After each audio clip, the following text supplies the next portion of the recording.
Hi, my name is Imran Akhtar. I am an orthopedic surgeon with St. Peter's Orthopedics.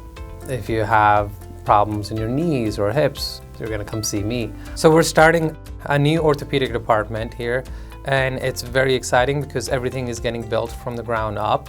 I think we're going to set the standard. We will be the new benchmark for orthopedics in the Capital District.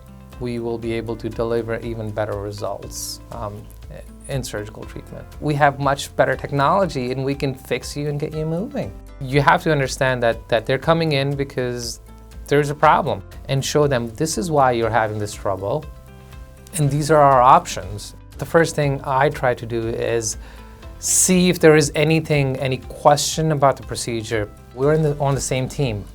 My goal, and so is yours, is to get a good outcome so we can get you back to whatever you enjoy doing. I specialize in minimally invasive hip surgeries. So that's one of the advances that's come about in the last decade or so is you can make a smaller incision, there's less blood loss, there is less pain and less damage to muscles. In the 80s, they might have spent 2 weeks in the hospital, and when I was training, they might have spent 3 days in the hospital, and now they're in their home in 3 hours. And that's what's incredible about my specialty is I can really see the difference. Their pain is much better, they're able to walk, they can get around, and so that instant relief that we were able to provide as if they had no injury, that's incredible.